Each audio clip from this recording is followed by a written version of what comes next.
SuperTalk Mississippi Media production. Toyota Brookhaven services all makes and models. That could be why we were voted best service department the past 2 years. Come see why. Exit 40 Brookhaven or online at ToyotaBrookhaven.com. Great service, great savings. At Toyota Brookhaven, we deliver. Listening to an encore presentation of the best of mornings with Richard Cross.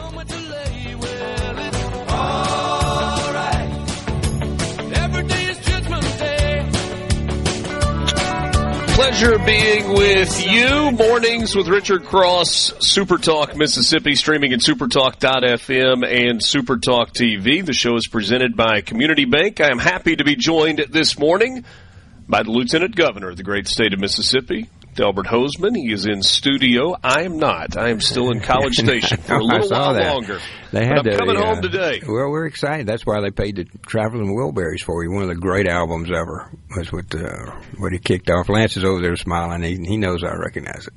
I like that. You spent some time at the ballpark this weekend, didn't you? Yeah, I did. I went to University of Southern Mississippi's game, and we were way ahead and looked like we were just cruising through the ninth inning, and then we lost right in the ninth inning the first time. Then we lost in overtime to Virginia, so we were out of the tournament, which is very disappointing. They had a really good team, and it just seems like we get there and it just doesn't work out. It did for Mississippi State and Ole Miss, both of them. I stayed up late watching them, went to the Mississippi State game. Also very interesting, and they just played well. Our teams are playing well. It's a good time. I wonder how many people other than you attended games in person in Hattiesburg and in Starkville this weekend. I don't know, but they missed something. Most of the time when I go up, I go out in the left field. And I have a bunch of new friends out there, and they have all kinds of grill and barbecued, and they're just in good humor, and there may be a cold drink or so out there. And I just, maybe. Yeah, I kind of fit right in, actually. We've talked about this before. Baseball is such a big deal. There's the economic impact that exists. Absolutely. Unfortunately, Southern Miss being out, Mississippi State and Ole Miss winning their regionals, but both are going to be on the road. That's so right. we do miss out on the super regional tax dollars that would be in the state this weekend. Yeah. But good stuff with the Hattiesburg Regional and the Starkville Regional. And we've got two chances to get up there, and I'm really hopeful. I listened to a little bit of your game when I wasn't watching Auburn because I directly affected Ole Miss. So I listened to a little bit of your game. Disappointed Texas A&M got beat. So we lost Kentucky, Texas A&M, and Florida in the SEC yesterday. Yeah. SC was a good baseball team. They're playing their best at the right time of the year. Do you get to say we for all three schools? I hope so. I go to all of them. As you know, my undergraduate was at the University of Notre Dame, so I have the ability to go to all schools, and I've kind of adopted them all. And I just like the sports part. And I'll tell you, really, when I go out in the left field lounge like you were talking about, I visit with all those people, and they'll tell me what I'm doing right or wrong and what we need to be doing. I mean, they've had a couple of beers, and they're very willing to discuss with you what they think we ought to be doing. And I learn a lot. I really do. I enjoyed it, and I learned a lot. The atmosphere is phenomenal up there, as you know. And people are just really interested. Same thing down the right field line at Southern. When you go over there, they've got their trucks backed up in there, and they'll tell you what they think ought to be done. And is there a consistent message that you're getting from those people right now? You know, it's funny. Most of the comments that I'm receiving is the state is doing really well, which means they're paying attention because the state is doing really well. Our economics are good. We're $184 million over budget this year on receipts on over budget, and that's going well. Our economy is going well. Huge capital investments. Our education system is improving. We're putting $2 billion a year into infrastructure, so it is going well. Most everybody that wants a job can get one in Mississippi. Yeah. So fiscal year ends June 30, right? Right. So with just a month remaining, pacing ahead on receipts, that's good news? It is. We'll break even this month, it looks like, just right down almost to the dollar. And then we should finish the year somewhere between $180 and $200 million above what we budgeted. We actually cut the budget last year. You wouldn't remember that, but we actually decreased the actual budget we were going to have this year. And we've been downsizing state government. The number of employees is down. And so we're working on, working within our means, so that we'll have funds left over, and that, of course, goes directly into continuing to cut income tax every year. There is obviously a formula and experience that matters in terms of coming up with the budget, projecting what tax receipts are going to be and what your expenditures can be. Right. I know, like, when people file a tax return, they say you don't want a big check from the government back because that means you gave them too much money on the front end. That's right.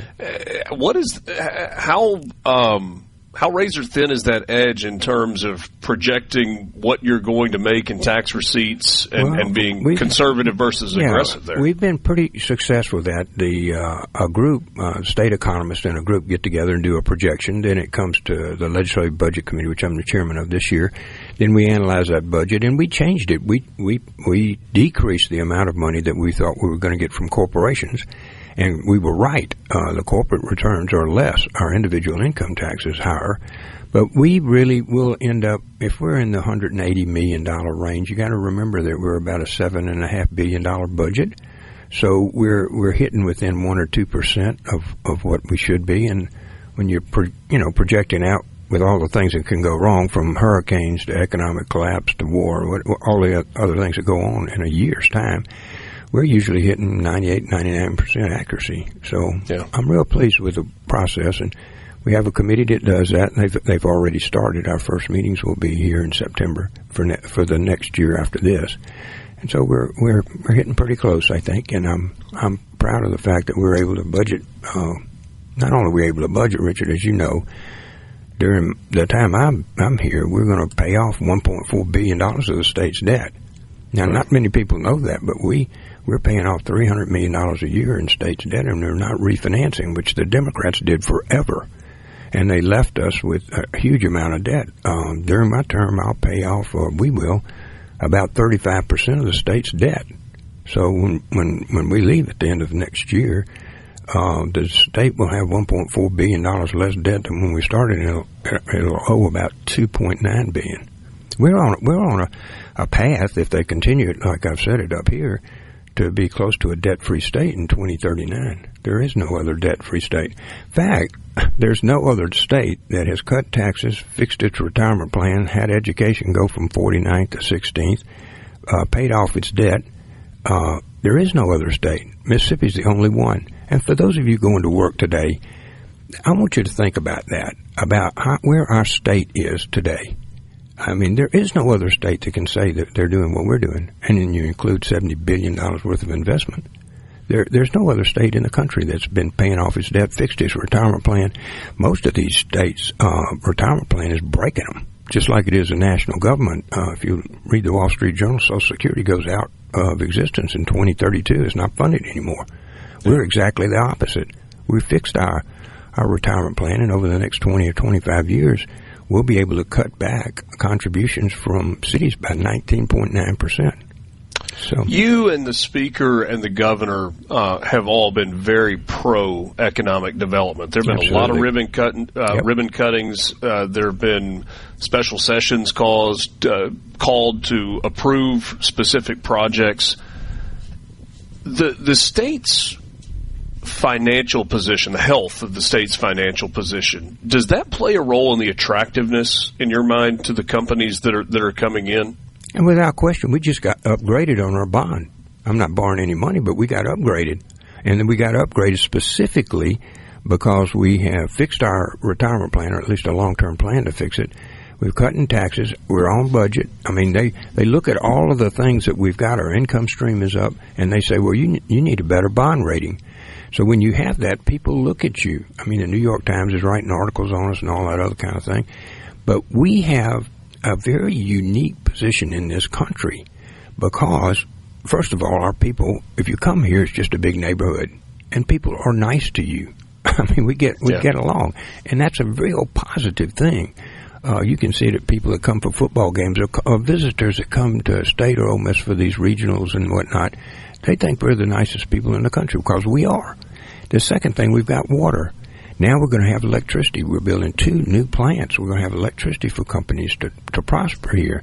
We have a great intellectual system. We got research universities. We got the best climate. We got some of the world's most productive farmland. You can go down the line, and we're being run well right now. We're paying off our debt, cutting our taxes, educating our children, and building our roads. That's what. Is there anything from an investment standpoint that would be acceptable to you in terms of borrowing money? I really don't think so, and I'll tell you why. We have a savings account. We have a rainy day fund that's about $700 to $800 million that we don't touch. Right. In addition to that, we have what's called a capital account. That's money in and above the rainy day fund. And that capital account has had hundreds of millions of dollars. Last year, it had almost $1 billion in it. So where I can go and finance. How much of that was spent this year? It depends on who you talk to and how much is done. I think we spent all but about $300 million of it this year. Okay. So we still got, and we'll have another 180 we put here. But I'd rather pay a little cash on the front end than borrow money. I've got 8 grandchildren. I want them to grow up where they're not paying for my investments. Yeah. Well, and I think that's a great position. I guess that was the question. Is there anything that it inhibits us from being able to do as a state by saying, no, we're going to continue to pay for things with cash? There would be a time when we may borrow money, but I haven't had to because I've got the cash to put up, just like you do where you go buy a house instead of having to borrow money to make the deposit. We've got the cash here in the state, so we haven't had to borrow. We're in a really good position right now. All right, we're back right after this. More of the best of Mornings with Richard Cross next. For all your You're listening to an encore presentation of the best of Mornings with Richard Cross. Mornings with Richard Cross. Lieutenant Governor Delbert Hosemann is my guest. Appreciate his time this morning. I want to jump into a couple of other topics that certainly are, well, at least one that's kind of headline news right now. The redistricting conversation. I think you and I have gotten into that a bit. It's a 3-layered conversation with Supreme Court redistricting and legislative redistricting and also congressional redistricting. I'd like to start here, and this may sound blunt the way that I asked this. You've put together a Senate Select Committee to study the redistricting issue. The House has done that as well. You put a Democrat on that committee, Derek Simmons. Why? I think there are a lot of people that are not only curious but concerned as to why you would appoint him to that committee. On here we go. First of all, First of all, Richard, I want to win. I intend to win. So take a little bit of a look at this. Every member of those committees on the Joint Legislative Committee from last time, all of them are. Okay? Mm-hmm. And so they're going to be the ones that do the redistricting. So there's been no change in that. They were all appointed again. There are 2 Democrats on there. 2. On the House, there are 5 Democrats on their committee. I assume he wants to win too. When we go to redistrict Mississippi, we're going to end up probably getting sued. And the way to win being sued is we're going to follow the Gingles case. We have thrown out Kalis. Thank goodness that's gone. And for us, we're going to go back to where we have political performance, geographical compactness, communities of interest, county lines, city lines, all the things that it takes for us to win. When y'all hired me as Secretary of State, we got voter ID. We're the only state that didn't get sued. There's a way to do this. And the way to do this is to follow the constitutional law and at least have the visible view that we are inclusive in Mississippi. Otherwise, the first pleadings will be nobody had anything to do. There was no Democrats. For example, we have now removed from all of our calculations that we keep at the state anything about black voting age population, BVAP. Everything that I'm looking at right now and my committee is looking at is Democrat and Republican, which is allowed under the new law. And specifically under the Gingles case, we can have it where we have the process where it can be partisan. Which is an interesting piece of this with regard to redistricting. You cannot draw district lines based on race. You can draw them based on partisanship. Well, you can draw them on the matters which I told you, your political connections, your city, your counties, your economics, your geographic, you can draw them on that. And if that ends up being excessively political, that's acceptable under the new case. So the one thing we don't want to do is draw it on race. And so when you hear these guys out here saying, oh, we need to go draw it right now, we need to get rid of X congressman or something like that. No. That all that's going to do is get us sued again. And I want to be real clear about this. I'm sick of the federal government drafting how I draft my legislature, my Supreme Court, and my congressional districts. This is the last time they're going to do that. We're going to do it right. We're going to win again. Now, to do that, I have got to be very specific here. And you'll hear these people saying, oh, we can do it over the Internet. We should do it right now. Let me ask you another question. I'm glad you brought this up. Let me ask you a question. How many times have you heard someone say that you would know that it's famous? I appreciate your attention to this matter in Mississippi. The president has not asked this. Now, I'm in touch with the White House as recently as yesterday, and so is all the other people down here. I'm sure the legislature, House is, governor is, surely. But nowhere in there have you seen the president of the United States. He's got his own Truth Social saying Mississippi needs to redistrict. Now, he said that other places, but he hasn't said that here. So think about it a little bit. We're following what the White House has asked us to do as part of this. And the other thing is, we're sick of the federal government dictating Mississippi's politics about our redistricting.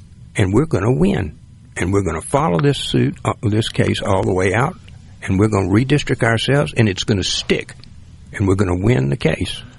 So I would encourage people to think about the fact that we don't have the president asking us to do anything. So not only are we following the law, which is what we should be doing anyway, but in addition to that, we're following the wishes of the White House, and everybody else is not. He's got a pretty good track record, as you remember, about endorsing people. So far, so good. At least in this election cycle. The governor mentioned a couple of weeks ago when he and I visited that, and I don't know if he said this specifically or this was kind of a reading between the lines, if we rush into this, and he said, I think we have a good legal standing to go through this redistricting process, but if we do it fast, after we've started primaries but before midterms, then we will potentially provide a legal blueprint for a state like Illinois to try to jump in and do the same thing. And if you're looking at it from a congressional standpoint, you might be looking at a net loss in seats for Republicans versus a net gain if Mississippi doesn't provide that legal pathway. Does that make sense? First of all, it's a right. If we were to do that and get sued, back to the federal court redistricting Mississippi, which I just got to telling you, we don't want to do that. So the governor's directly right about that. So we've already had our primaries, as has Illinois, and he brings that up because he's in remember him talking, we need to look at this nationally. Now, personally, I'd like to redistrict in the morning. I don't think these congressmen that are going up there are constitutionally elected to go vote for me. But that is not available to us right now. Now, we're going to redistrict in January, or maybe earlier if he calls us in, and our committee is going to have hearings around the state, and we're going to do this right. We're going to take our time and do it right. Should it happen earlier in a special session so that when qualifying begins at the beginning of January, everything is ready to go as opposed to having to do it in session? Yeah, and that's my preference, quite frankly. I'm glad you brought that up, too.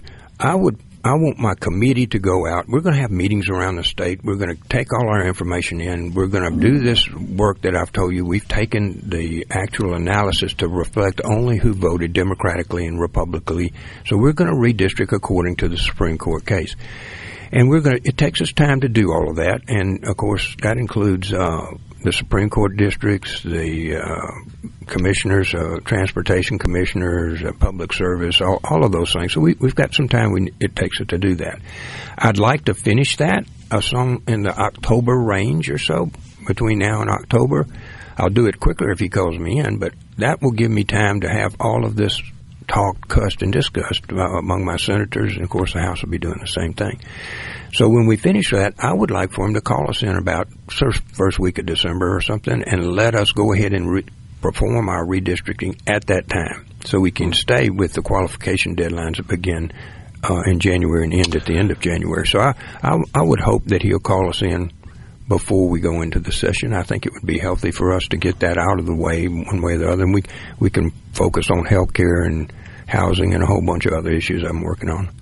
Back to my original question, though, about Senator Simmons, and that you talked about you need a Democrat, and he was on the original committee, but he's also involved in a court case where he's suing the state of Mississippi based on districting lines, right? No. He's suing Mississippi on the Supreme Court. Not on the congressional redistricting. But Supreme Court district lines. That's right? correct. He sued on the Supreme Court redistricting lines. That is correct. And he lost. So, and that's being appealed right now, or got kicked back down. It did, and we're waiting till January 21st, and we'll have our solution, or whatever they're going to do about reordering us, coming from the 3-judge panel, and 1 Fifth Circuit member and 2 judges. We'll have that back from us. But he also happens to be the head of the Democrats in the Senate. He's head of the Democratic Party in the Senate, and so I'm just telling you, I want to win. And you don't do that by excluding people on things like that, and particularly where you've had them appointed and all this other. We want to show a history of doing this right, and when we finish our redistricting, which can reflect partisanship, as I've already discussed with you, as well as these other issues about communities of interest, geographic cities and counties and whatnot. When we do that and we get sued, we're going to win, and we're going to redistrict Mississippi ourselves for the first time in decades. We had never done this. So, just like we've never done voter ID, and they still can't get voter ID through the national level. And so is your argument, not only did we include a Democrat, but we included the highest-ranking Democrat in the Senate, or is it just simply... It's the highest-ranking Democrat in the Senate. He's the one elected to represent the other Democrats in the Senate, and he'll be on that committee, and we have 8 Republicans and 2 Democrats. And in the House, they have 5 Democrats, and I can't remember, about 10 Republicans, I think. Lieutenant Governor Delbert Hosemann was my guest. We've got a few minutes on the other side of the break. I would like for us, if we may, to talk a little bit about the IHL and performance-based funding. You and I have talked about that. It's something that is concerning to me, and I think it's an important issue for the state of Mississippi. It is. I'm not sure that IHL is putting as much emphasis on that as well. I'd like to get your perspective on that on the other side of this break. Mornings with Richard Cross, SuperTalk Mississippi, streaming at supertalk.fm. And SuperTalk TV, we're back right after this.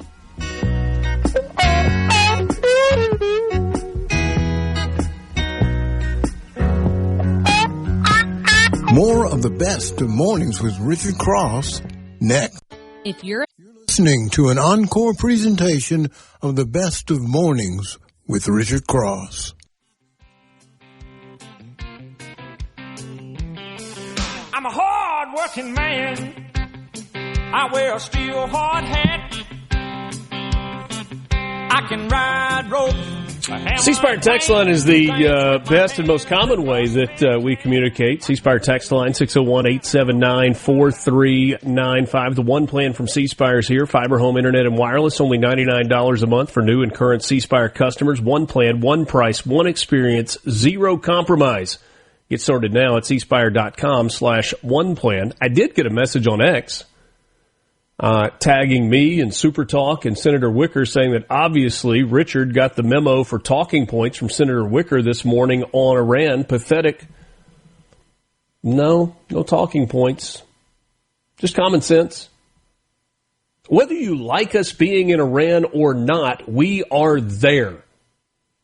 Not finishing the job, not coming away with the eradication of the nuclear program of Iran makes the entire thing a complete waste of time, American life, and money. Why wouldn't you finish it? You have to finish it. Brad White joins us now, Executive Director with the Mississippi Department of Transportation. Sir, good morning. Always a pleasure to see you. Good morning, Richard. Good to see you. You just made a trip to Washington, D.C. I was struck when we visited with Mike Ezel not too long ago. I said, hey, what's happening in D.C.? It feels from our perspective like not a lot. And he goes, not a lot, honestly. There is a lot of gridlock. I hope your trip was more productive than some of what Congress is getting done. Well, it was. I feel like it was good. We try to go back at least once a year just to meet with our congressional delegation and their staffs to give them a report on what we're doing with the federal funds that we're receiving, whether that be in virtue of the money Congress gives the Federal Highway Administration or any grants and earmarks and other things that we may receive. And just let them know what's happening in their district and around the state and how we're using the taxpayer dollars that they're investing with us. Also, right now, one of the discussions that is going on in Washington that's of vital importance to us and the nation is the reauthorization of the Federal Highway Administration. As we've talked before, Congress does this ideally every 5 years, and that sets the amount of federal dollars through our program that each state and territory can count on being made available should we utilize our state funds appropriately to draw all of that money down. And so meeting with them to see what they're hearing, see what we think is going to be in the authorization, hopefully find out if there's any problems in time to get them fixed. I was very encouraged with the information that we were given. Our congressional delegation is uniquely positioned to have a great voice in what that all looks like, as was made evident by the last reauthorization. And then, of course, went by the Department of Transportation and met with the Federal Highway Administrator just to be able to talk with him and give him the same thing, a report on what we're doing, how we're spending the money, and what our issues are, and just to have the conversations that hopefully will help strengthen those partnerships and allow us to do a better job for the folks of Mississippi. Brad, there was some discussion a couple of weeks back about potentially suspending the federal tax on the purchase of a gallon of gas, and that was to help with the price at the pump that so many people are feeling right now, over $4 a gallon, the national average and the Mississippi average as well. If I understood it correctly, that tax money goes to help fund the federal highway program, but they also said, but the money that goes to fund the highway program would be pulled from somewhere else so that would be made whole. What have you heard about that? That would take congressional action, and there was right. I saw no evidence of an appetite to do that. They fund the fuel tax. Ideally, goes into the Federal Highway Trust Fund, okay. And it's from that fund that the program's supposed to be paid out to the states. It has been running a deficit for, before I got involved. And when I worked with Senator Cochran, there was always a figure that the appropriators were given to let them know what needed to be deposited into the Highway Trust Fund in order to make it whole so it could continue paying out. If something like that was done, you would basically stop payments going into that trust fund. So the immediate feel of that would probably not be felt, but eventually if it wasn't reinstated, then the money would quit flowing out of it, and Congress would have to make some type of decision as to how to invest money in that or not. But I saw no real evidence that that's going to become a reality. Anybody that has taken the newest bridge, if they're headed to the beach down around 30A, knows what paying tolls are like. If you've traveled in the Dallas area or lots of parts of Texas, you become accustomed to tolls. We don't have toll roads in Mississippi that I'm aware of. Why is that? Well, I'm not advocating for them. I'm just curious because so many others do all over the Northeast. Oddly enough, if my memory serves me right, when I worked at MDOT the first time back in the late 90s, the commission at the time found that the department did not have the authority to build toll roads, to enter into those types of agreements. So the legislature gave the department the authority to do that. But toll roads are basically a private business. So you've got people that come in, and the concept of that would be that they would build a bridge or a road that would be an alternate route for motorists to take, that they would pay a toll. And this company would come in and they would build the facility needed, whether it's a bridge or a highway or both. And they would be allowed to collect the revenue from that until it was paid off, and then the state could get involved in that. Mississippi's law makes it to where you can't build a toll road unless there are other alternates. For example, there was a big debate back 20 years ago to make the old Airport Parkway or the High Street connector, where High Street would be extended all the way out to the Jackson Airport, that could be a good toll road, because if people didn't want to pay the toll, they could still use Lakeland, they could still use I-20, and that's the way the law for Mississippi is built. And back in that time, there was a company that was interested in building that and it becoming a toll road, but the economy kind of went into recession during that time, if you remember. And the metrics just weren't there to make it worth an investor's time to do it. And Mississippi, as opposed to places in Florida and other places you may find these things, we don't quite have the traffic necessary to justify the upfront investment that a company would make in doing that. Gotcha. Immediately, I got a message on the C Spire text line that said no toll roads. I was not advocating for them. I was simply asking a question. Projects. Expansion projects, I-55, Highway 25. I think those are probably two of the biggest right now. Well, they're the next on the list. We have several that's in the queue that we're trying to bring up to construction readiness. We've got over $2 billion worth of construction in just the capacity projects that are already underway. That's either been completed in the last 5 years or that are underway to be completed.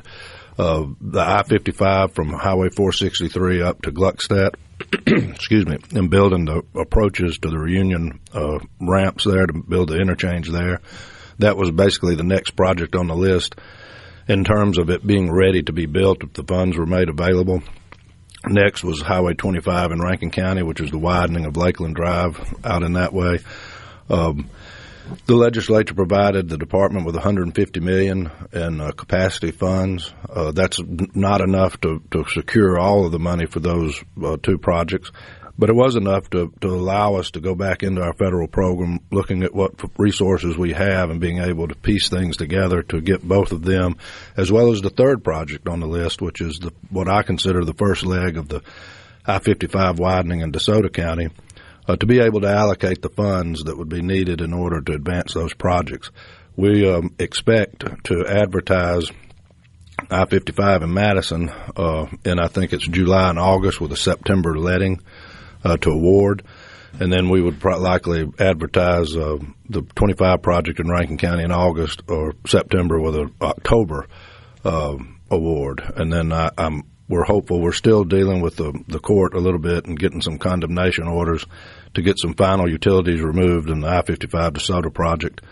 And if that goes according to plan, we've got court dates and all of that's perfunctory things that normally have to happen. If we get that done, then I expect us to be able to advertise that project shortly after the first of the year. And with any luck, we'll be able to be breaking ground on all three of them in the spring. When you say widening of I-55 in DeSoto County, what are you talking about? Adding making lanes. That 6-lane instead of 4 lane? Yeah, just from adding lanes. What, the Tate County line? Well, that's a very expensive project. I think the last time that they looked at the entirety of what the data said needed to be redone and rehabbed, you were looking at over $1 billion just in that project altogether. Oh, wow. So about the time I came on board back with MDOT, the decision had already been made to split that into 3 parts that could be maybe easier to bite away at a little at a time. So this would be the first one, the most northern leg of that artery. That would just be adding lanes and making it to where it can better accommodate the traffic congestion that they're experiencing now. Because there are parts of I-55 in DeSoto County that go all the way to 8 lanes, right? That's right, right out of Memphis, right. Yeah. All right. We've got questions coming in on different highway projects that you're curious about. We will ask Brad White about those, Executive Director with the Mississippi Department of Transportation. When we continue, be more coming up with you right after this. Young people speaking their minds are getting so much resistance from behind. Every time we stop, hey, what's that sound? Everybody look what's going down.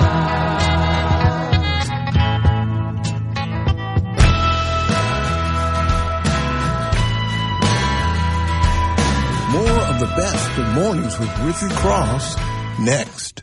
What's happening in Mississippi right now? how does it affect you? NewsMS.FM. The latest from News Mississippi. NewsMS.FM. You're listening to an encore presentation of the Best of Mornings with Richard Cross.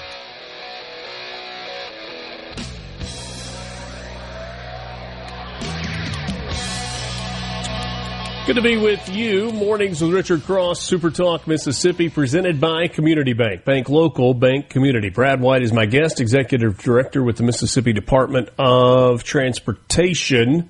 Brad, we get a message. Please don't start on the I-55 projects until Highway 51 North is done. It's difficult enough for us to get to work right now. Is there consideration because those two interstate or those two roads run parallel to finishing one before the other starts? Sure. I mean, we try to take those type of things into consideration as best we can. Unfortunately, as I tell people, everything that we do is at best just a nuisance because everything we do has to be right in the middle of where everybody's trying to traverse and move. And we do have some bridge projects and other things on 51. The good news with this 55 project in Madison, though, is we have the right-of-way footprint where a lot of the work will be off of the road. We don't expect there to be any closing of the interstate or anything like that. It will be a work zone. People will need to use caution. But by and large, we're hoping the construction be done in a way that doesn't inhibit the roadways until we actually do the final resurfacing. Yeah.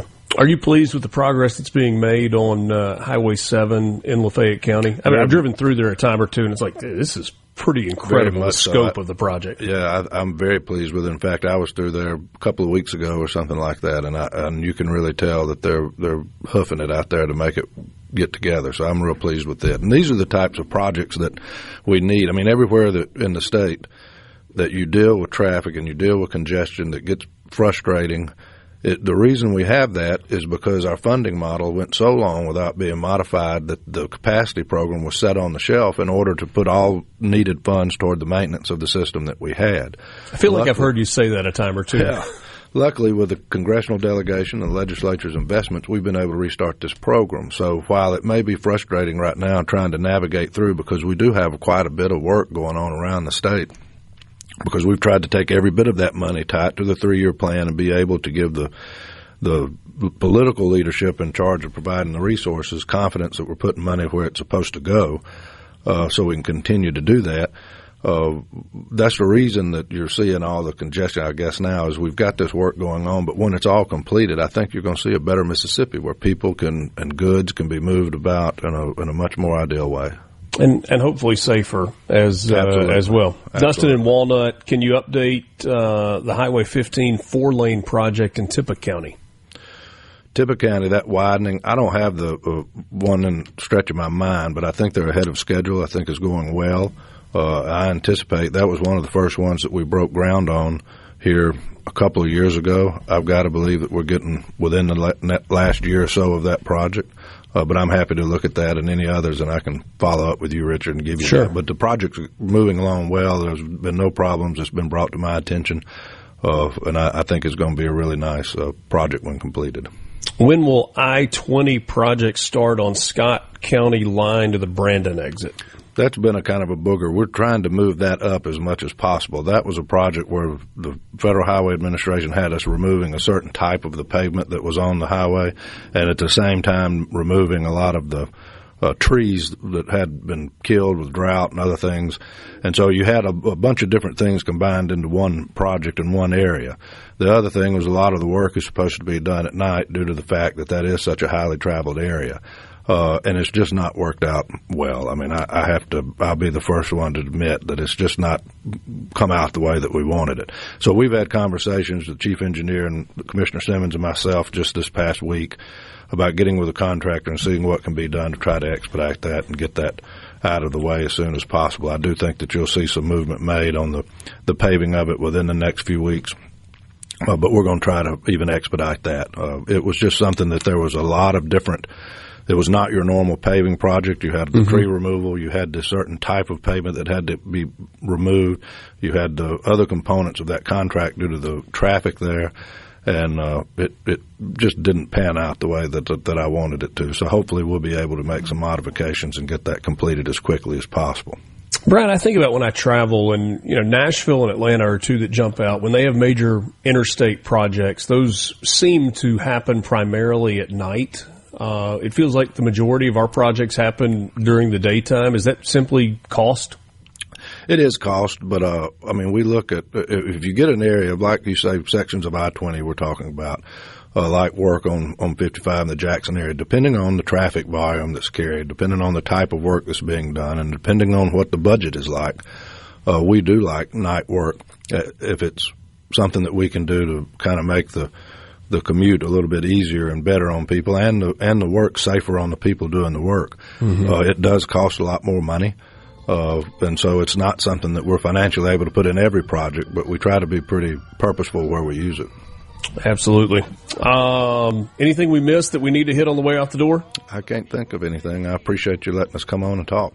Always appreciate your time as well. Brad White, Executive Director with the Mississippi Department of Transportation. We'll catch up soon. Thank you for your time, and thanks on Mornings with Richard Cross, Super Talk Mississippi, presented by Community Bank. We've got more coming up with you right after this. Don't forget, C Spire text line is open, 601-879-4395. We're back after this. Stomping on a dream, but I don't let it get me down. 'Cause this fine old world,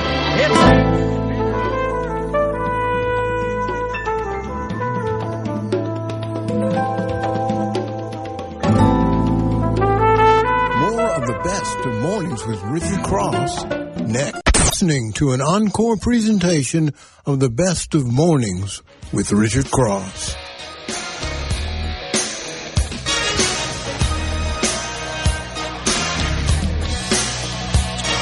Good to be with you. Mornings with Richard Cross, Super Talk Mississippi, presented by Community Bank. Bank local, bank community. Good Brad morning, y'all. This is Lucian Smith here on Mornings on Super Talk Mississippi. Transportation. With us in studio is Senator Andy Berry, who's also the Executive Director of the Mississippi Beef Council. North is done. It's difficult enough for us to get to work right now. I was starting to go down the driveway and realized I didn't have that phone. Those two roads run parallel. I had time to go back and get the phone, or time to get here on time, so I opted to leave that phone. A phone or wallet being left behind is in today's world just some of the worst things you can. I agree. Feeling you can experience. I left my belt, so yeah, I know how you use it. The belt is a rough one too. You end up, you're worried about it. And move. So, tell us, beef prices are going higher. Is that where we're headed? Well, potentially for that. And before we get into that, I want to mention one thing. I live down in Simpson County, and I represent that area from a district. And just want to send my appreciation to everybody that's been praying for us down there. By and large, we're hoping the construction will be done in a way that doesn't inhibit the roadways. My good friend Representative Wallace, all the law enforcement that came. Are you pleased with the progress that's being made on Highway 7 in Lafayette County? I mean, I've driven through there a time or two, and it's like, this is pretty incredible, the scope of the project. Yeah, I'm very pleased with it. In fact, I was through there a couple of weeks ago or something like that, and you can really tell that they're hoofing it out there to make it. That's not why y'all asked me to come here today, but a lot of people have been paying attention, and we've been and in the midst of that, like I said, Price Wallace is traffic and you deal with congestion. He's the one that convinced me to run for state senate several years ago, and actually came twice to my office to twist my arm to get me to do it. In order to put all needed funds toward the maintenance of the system that we have. I feel like I've heard you say that a time or two. But luckily, with the congressional delegation and legislature's investment, we've been able to restart this program. So while it may be frustrating right now trying to navigate through, because we do have quite a bit of work going on around the state. But going back to beef, there's the potential that it might slip a little higher. It's just there's not a political or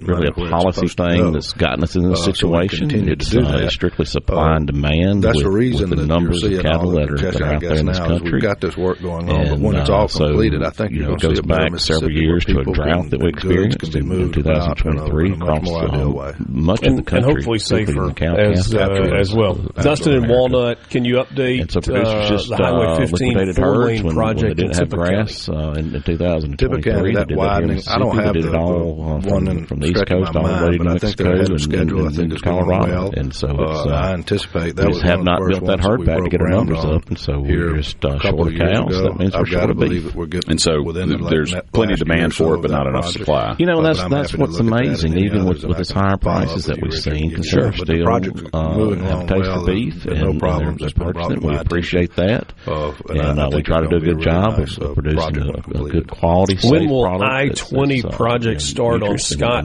County line to the Brandon? Do a good job of that in the cattle industry, and we're trying to move that up as much as possible. That was a project where why aren't there more beef cattle right now? On the highway. Well, again, it's the drought. It's coming back to the drought. You've had some of that area has still experienced drought, other things, even and so you had a bunch of different things combined in one project in one area. Coupled with the other thing was a lot of the work is supposed to be done at night due to the fact that is such a highly traveled area. The market is incentivizing people to sell their heifers that they might keep to replace to make cows out of. They maybe keep. So we've had conversations with Chief Engineer and Commissioner Simmons and myself just this past week about getting with the contractors. And I think maybe we're seeing a little bit of expansion right now, but it's still going to be a multi-year I do think that you'll see some movement for us to do that. The paving of it within the next few weeks. We've experienced many years. It was just something that there was a lot of different. It was not your normal paving project. You had the tree removal. You had this certain type of pavement that had to be removed. Kind of cashing in. You had the other components of that contract due to the traffic there, and absolutely have to keep. So the market just the way that I wanted it to. So hopefully we'll be able to make some modifications to get that completed as quickly as possible. Brad, I think about when I travel, and Nashville and Atlanta are two that jump out when they have major interstate projects. Those seem to happen primarily. We appreciate that. It feels like the majority of our projects. Is anybody watching on TV can see it? Is that simply cost? What happens to those calves once they're sold? Don't they end up in the beef supply? Yeah. So that's what I'm saying. When they sell their calves, like me, I'll sell my calves depending on the traffic volume that's carried. Somebody will take them and raise them. Depending on what the budget is like. We do like sector in our industry that does that. Then they'll send them out to the Midwest, a little bit easier and better on people, and the work safer on the people doing the work. It does cost a lot more money. Animal, steer, so it's not something that we're financially able to put in every project. And so what I'm saying is the market is pulling people instead of keeping those heifers back. Absolutely. On the farm anything we missed that we need to hit on the way out the door? 2 years old. I can't think of anything. They're sending them on to the feedlot. Always appreciate your time as well. Brad White, Executive Director with the Mississippi Department of Transportation. We'll catch up soon. Thank you for your time, and thanks our factory, which is the cow. On Mornings with Richard Cross, SuperTalk Mississippi, presented by Community Bank. Makes a lot of sense. Yeah. We've got more coming up with you right after this. You see that. Don't forget, C-Spire text line is open, 601 it's like an 4395. High prices, pure high prices, low prices, pure low prices. And it'll eventually even out. I'm hopeful that we might find a balance and we'll have just a market crash and it's true that I think you'll see that. And that's one thing. The higher prices will probably incentivize people to eventually keep more cows, to make more cows out of their heifers and grow their herd a little bit. I think if it stays up long enough, that'll happen. And then, if it goes back down, people will certainly keep them in a way. So again, high prices cure high prices eventually.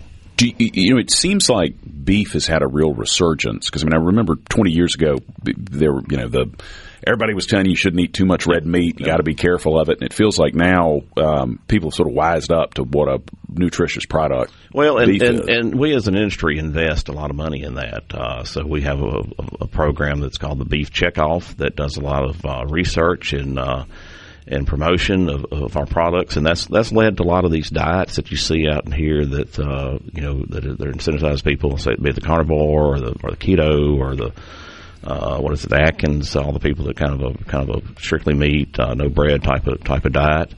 And I like chicken, but man, it's just not the same to me as beef. So it's completely we're in a good time, and I think that these diets are proving what we have been preaching in the industry all along, that beef is good for you. Like anything else in moderation, it's good for you. It provides a lot of value to your diet, and just encourage folks to keep eating. What about on the processing side, Andy? My sense is that's a problem too, right? The number of people who process beef. Yeah. Here in Mississippi, we don't do it what I would say on a commercial scale. There's some guys that there's 5 or 6 what are called USDA processors here in Mississippi that I could take my cows to and then sell it to you, sell the beef. But by and large, everything's done out in the Midwest, and that's kind of controlled by 4 or 5 large companies, one of which is a Brazilian company, and so we have a lot of concentration in that sector of our industry that concerns me sometimes, and a lot of our industry as well. But we got to have them. We got to have somebody to process them, and so it's just kind of as with most everything else in this country, the bigger get big, and that's where you find the efficiencies at. And so may not like it, but they're very good at what they do. And right now it's working. So I don't see that changing. There's talks of doing different things from time to time, but the small processors that we have here in Mississippi really feel a need. People like to buy.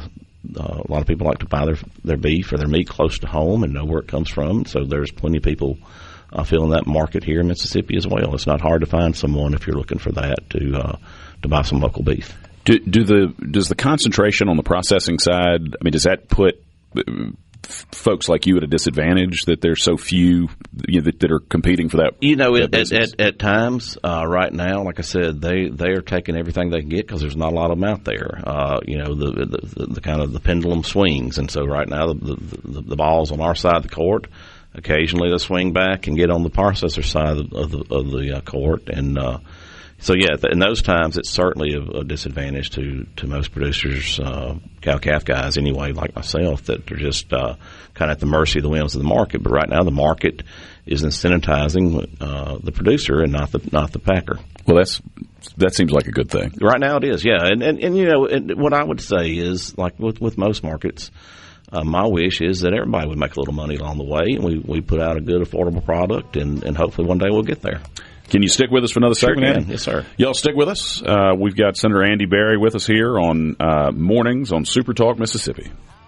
Stop it, keep it all inside. Don't show how much you rock it. Ooh, can it feel safe?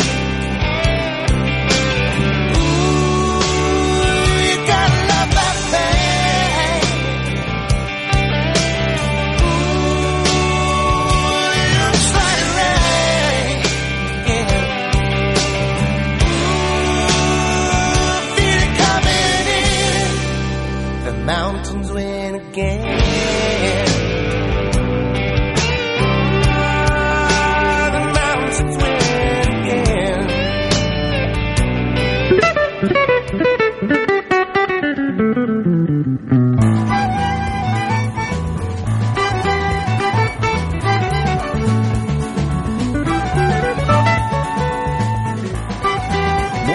Best of Mornings with Richard Cross next. Mattress Clear. You're listening to an encore presentation of the Best of Mornings with Richard Cross.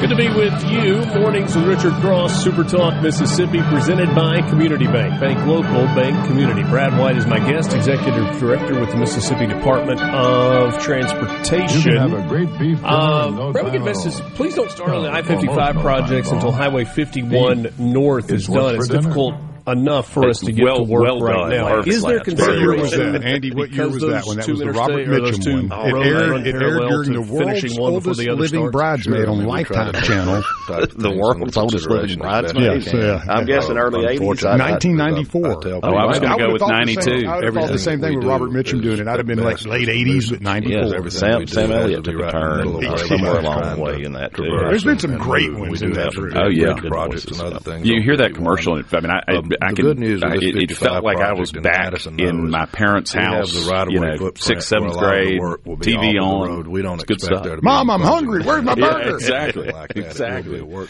thanks for being with us. This is Lucian Smith here on Mornings on SuperTalk Mississippi. We've still got Senator Andy Berry with us talking a little bit about beef. And if you want to be part of the conversation, send us a text at 601-879-4395 on the ceasefire text line. Highway 7 in Fayette County. Some people on the text line, Andy, are talking about foreign beef. Are we getting a lot of imported beef in the U.S.? We've always gotten some imported beef or something like that. And you can really tell that President Trump did earlier this year was allow get together. So I'm real pleased with that. And these are the types of projects that we need. I mean, everywhere in the state that you deal with traffic and you deal with congestion that gets frustrating. The reason we have that is because our funding model went so long without being modified that the capacity program was set on the shelf in order to put all needed funds toward the maintenance of the system that we have. I feel like I've heard you say that a time or two. Luckily, with the congressional delegation and the legislature's investment, we've been able to restart this program. So while it may be frustrating right now trying to navigate through, because we do have quite a bit of work going on so our cattle are very fat. Because we've tried to take every bit of that money, tied to a 3-year plan, and be able to give the we have a lot of excess fat in political leadership in charge of we take that excess fat, we grind it with the lean trim from foreign beef, and that's where a lot of ground so we beef continue comes to do from, that, particularly in your food service. That's the reason that you're seeing all the congestion, I guess, now is we've got this work going on, but when it's all completed, I think you're going to see a better Mississippi USDA inspects it, and goods can be moved about our standards. They inspect the plants and hopefully safer as well. Dustin and Walnut, can you update the Highway 15 4-lane project in Tippecanoe? Record here in our country, particularly Tippecanoe, that widening, I don't have the one stretch in my mind, but I think they're ahead of schedule. I think handling it's and going well. preparation of I anticipate that was one of the first ones there is some foreign beef, and we also export a couple of years ago. I've got to believe that we're getting particularly things that we don't eat last year or here so of that project. In other parts but I'm happy to look at that and any others that I can follow up with you, Richard. Sure, but the project is moving along well. There's been no problems that's been brought to my attention. We produce all our beef domestically. No doubt about it. But when will I-20 project start on Scott County line to the Brandon exit? That's been a kind of a booger. And am I right that we've got country of origin requirements, the labeling requirements? No, not on beef. That was done away with, unfortunately. Canada, Mexico, at the same time, the United States, and World Trade Court, trees that had been killed with drought and other things. And so you had a bunch of different things combined into one project in one area. The other thing was a lot of the work is supposed to be done at night due to the fact that is such a highly traveled area. 3 separate times, and it's just not worked out well. I mean, I have to. I'll be the first one to admit that it's just not the last come time out the way that we wanted it. So we've had conversations with the chief engineer and Mr. Simmons and myself just this past week about getting with the contractor and seeing what can be done to try to expedite that and get that out of the way as soon as possible. I do think that you'll see some movement made on. And so if it's on something now, that's because they voluntarily. There is a voluntary product. It was just something that there was a lot of different program. It was not your normal paving project. You had debris removal. You had a certain type of pavement that had to be removed.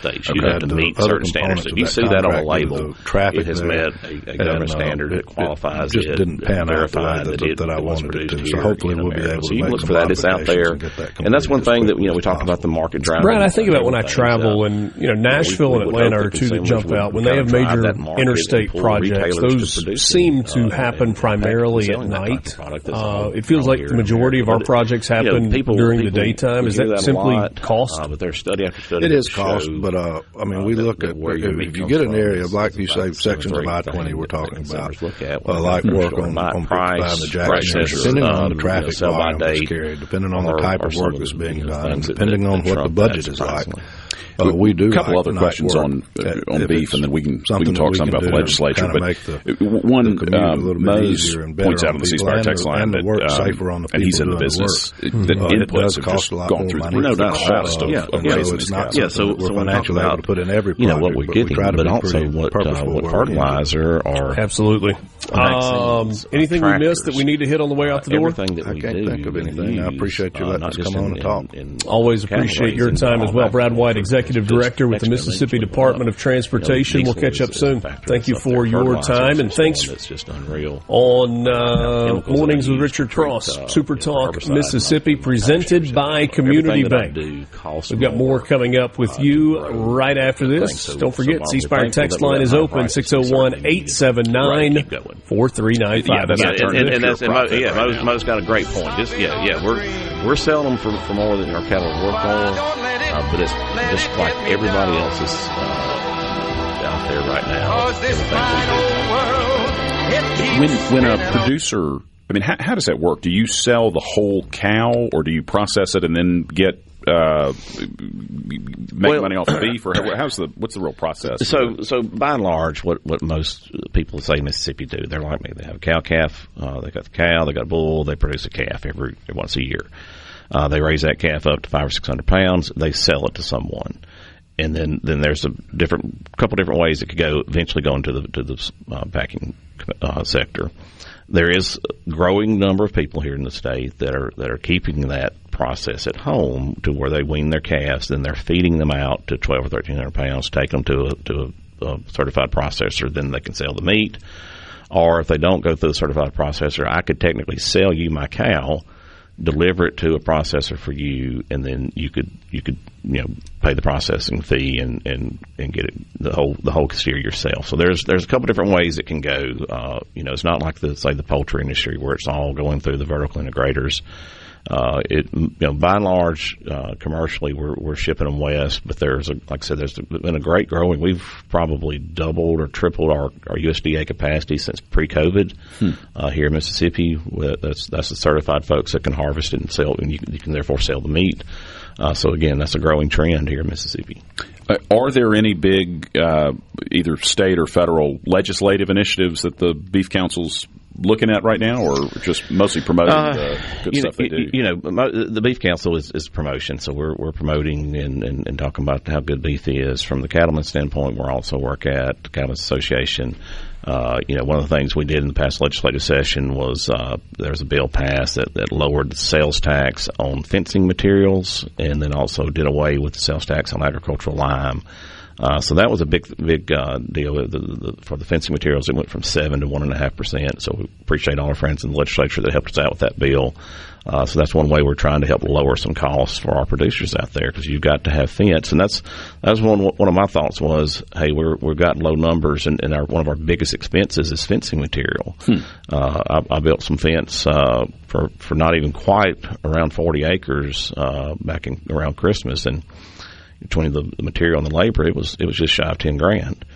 And so that would have saved me $500 or $600 on the sales tax there when I calculated it. So trying to help some folks maybe to build a little fence and put some more cows out there. Do you watch? What was it, Yellowstone? Was that? Watch a little bit of it. Yeah, there's some truth, but a lot of fiction. you're not branding your help. No, I've never branded a person. I've branded quite a few cattle, but not. That's probably a good policy. Yeah, never even crossed my mind to do that. I've assumed, like most shows, it's highly fictionalized, but I wonder what of it they got right. I know they certainly talk about not making a lot of money, and I think that was fairly accurate. And out in that country, there's a lot of government land that factors into it. So a place that big that would have been wholly owned by an individual is probably rare. But maybe there's some out there. But there's a lot of government, BLM, Bureau of Land Management and Forest Service land that people utilize for grazing in that part of the country. Which is out there, I think, has gotten pretty controversial. It is. And as an industry, I think that we would do a great job of keeping down the understory by grazing that grass off and any brush there to help cut down on the fires in that part of the world. And it would just seem like a no-brainer that you'd want cattle out there, but there's some folks that don't for some reason. I think there are a bunch of folks who want us to, go pick berries and have that be about the only thing we eat. I think you're correct there. I think you're correct. Appreciate your being with us. Can you stick with us for one more second? We haven't really talked about this legislative session. I'm here for as long as you need me. Well, that sounds good. Y'all, this is Lucian Smith in for Richard here on Mornings on SuperTalk Mississippi.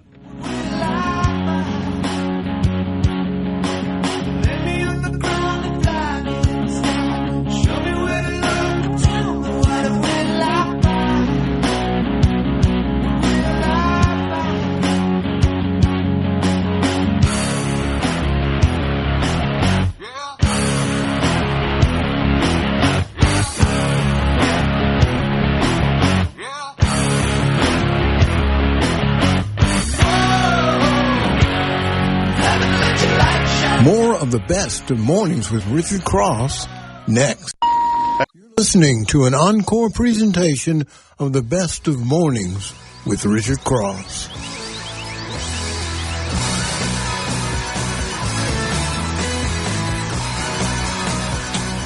Rolling on with you. This is Mornings with Richard Cross on SuperTalk Mississippi, and Mike Cheney joins me now. He is the Commissioner of Insurance here for the state of Mississippi and is also the state fire marshal. And Mr. Commissioner, good morning. Appreciate some of your time. Morning, Richard. I've got a really important... You got all your sports media there. You going to watch the ball game today? Tomorrow. But going to check out, Ole Miss and North Carolina absolutely on Friday. Looking forward to it. I was able to go to Omaha in 2022 a couple of times. I'm going to need the Rebels to win a couple of games and get to the second weekend if I'm going to make it back this year. It's quite the trip. Yeah, I made Omaha when State was up there. That was great. Yeah. A lot of politicking and listened a lot about the state. Let's get to the program. So we can get off on the... It's all good. I do have a really important question for you. When you're the state fire marshal, do you get a really cool fireman's hat or helmet? Well, I don't wear one around. You know, some politicians wear hats around. I don't. All right. I think we just set the tone for the morning. Here we go. Let's talk about this roof fortification program in the coastal counties. Legislature signed a bill that allocates the money to get the fortification of roofs, that project going. It's something that's been talked about for a while. How is this going to work? Well, basically, we had a few hiccups, but we planned to begin July 1. With $2 million using the money out of the wind pool, we'll mitigate and run between July 1 and January 1st, approximately 200 homes that we'll mitigate the roof on.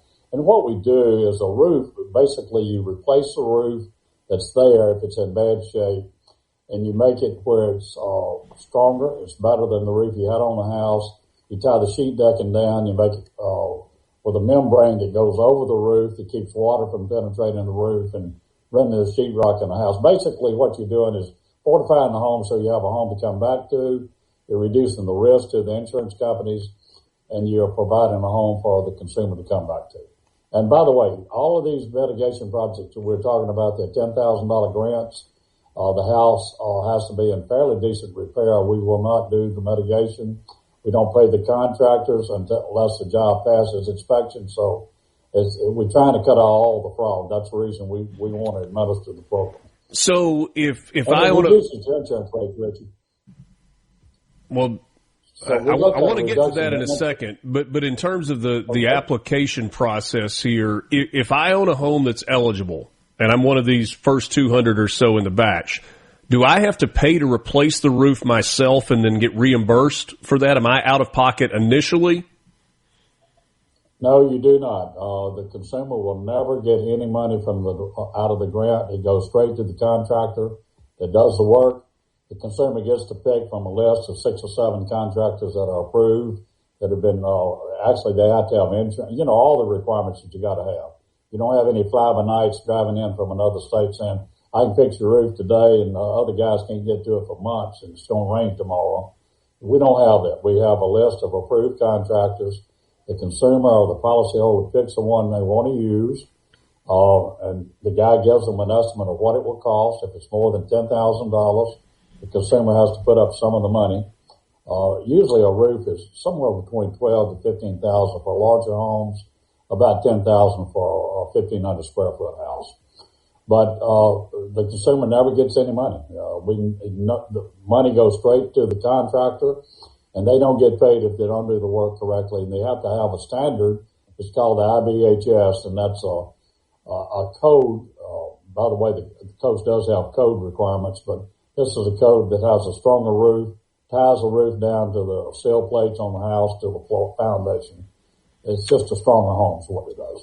As part of the roof conversation, though not specific to this, we got a message on the C Spire text line a little while ago asking about something that a lot of insurance companies seem to be going to with roof replacement, and that's going to ACV, actual cash value is the replacement cost of the roof less depreciation. Traditionally, if I have hail damage, wind damage, storm damage to my roof, I file a claim, I pay my deductible, and my insurance company pays for the new roof to go on the house, whether it costs $10,000 like you were saying a second ago, or it's a $30,000 roof. It seems more and more insurance companies are going to this actual cash value, factoring in depreciation.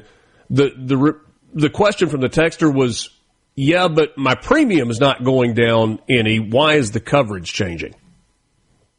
So that's a good question. What we do see is most companies are saying we may not even insure a roof that's over 15 years of age, but we have to work with the companies, and we have folks in the office that do that. Andy Case and Ryan and David handle a lot of those complaints.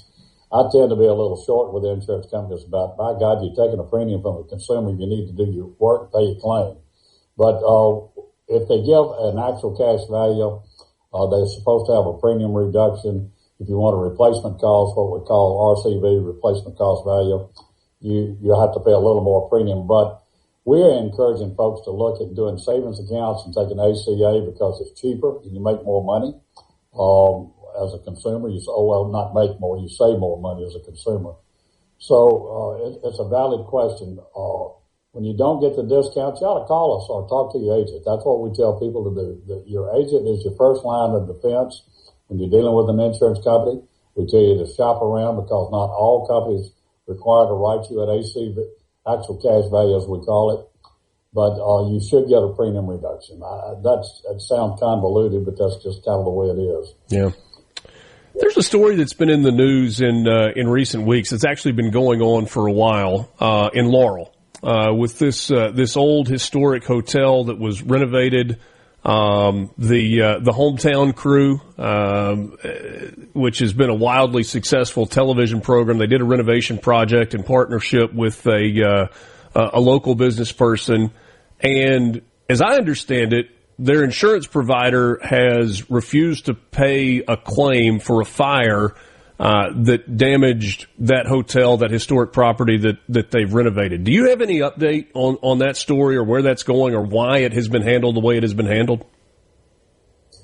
Well, let me go backwards here. As late yesterday, we were informed by the attorney for the HGTV program that the settlement was done. And the second part is that our department was not contacted until May the 28th, and we were contacted, and we had not been asked for help. I actually know most of the players in this thing, but social media got out of step and said that there's no money had been paid out, and there had been money paid out. I don't want to get into the particulars. Some of it's confidential, but let's just say they were paid more than the policy value. That may be subject to some of it may be what we call subrogation, and that would be a few $100,000. But from our understanding, you got to remember now, Richard, we only got involved on the 28th of May, and our job is not to adjudicate claims.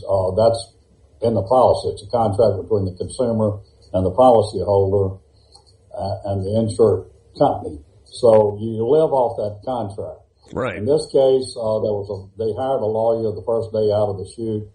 And when they do that, normally we will not get involved, but they never asked us to get involved until the 28th of May. And these are good people. I think there were a lot of social media things that were put out that just were not true. And I just can't answer all of them. I understand. I got one from Nebraska that said, "Shame on you for being such a sorry commissioner." I said, well, shame on me, I suppose. You say social media maybe got out in step, and we know that a lot of times there's misinformation that comes out, but it's interesting to me that this becomes very public through social media just in the last few weeks on something that's been going on for a while, and all of a sudden the policy is paid and everybody's good to go. Well, here's the thing that the social media didn't put out. About 80% of the policy had already been paid out a good while back. I think the issue became the contents of the building, and there are a lot of other issues, and I'd say maybe 25% of the money that was held back, and that's what the issue was about. Okay. I wish I could give you more details, but we own something that may end up being nationwide. So I'll just say that we work with all the people involved. Liberty Mutual is a good company. They're an A-rated company, and I'm sorry they've taken it on the chin. But my job is not to defend them. My job is to protect the consumer, make sure that Liberty Mutual and all the other companies are solid. Mike Cheney is the commissioner of the Mississippi Insurance Department. He's also the state fire marshal. You hang with me through the break and talk a little bit about flood insurance on the backside? Can do. That sounds good. We will take a timeout. We're back with the state fire marshal and insurance department commissioner. Do you have a fireman's helmet, though? I mean, even if you don't wear it, you actually have one. I'm going to put it on in here. I do have one.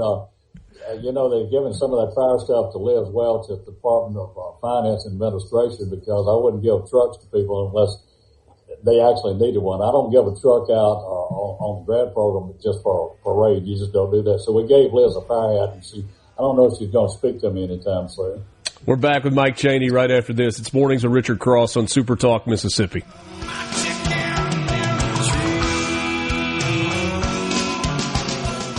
More of the best of Mornings with Richard Cross next. What's happening in Mississippi right now? How does it affect you? NewsMS.FM. The latest from News Mississippi. NewsMS.FM. Poly Up of Mississippi. You're listening to an encore presentation of the best of Mornings with Richard Cross. Now this shaded road is feeling cool.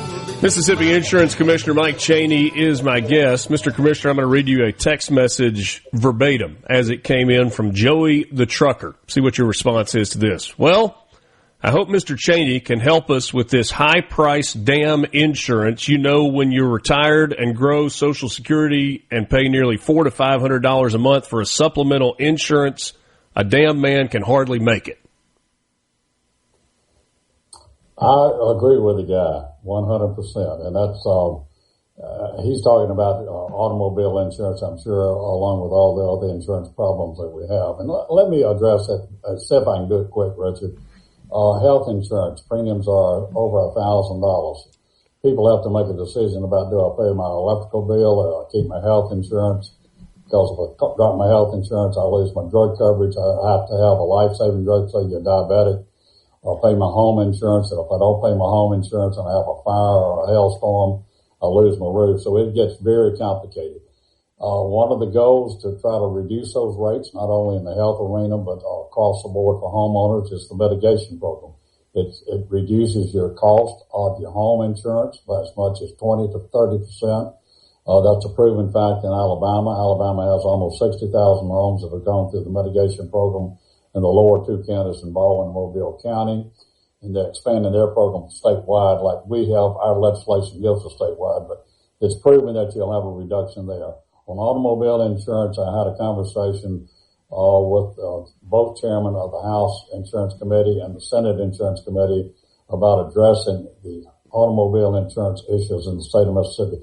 We could reduce the rates 40% if we could just get a handle on the uninsured motorists. Probably 30% of the people on the road, if not 35%, uninsured. And what that does to the guy that just texted in, it increases his premium and his rates. So how do you address the problem? It requires a lot of cooperation, not just with the insurance companies, but with the legislature, so that we have the laws to rein in the high prices of premium and automobile insurance. So with that mitigation program, you talk about reducing premiums 20 to 30%.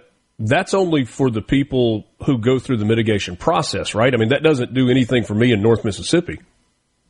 Well, it doesn't unless you have mitigation in North Mississippi. We will do some mitigation in North Mississippi. That's some of your representatives up in Lafayette County helped get that into the bill, which is good. Like the hailstorms that you have. We have a lot of hailstorms in the northern part of the state.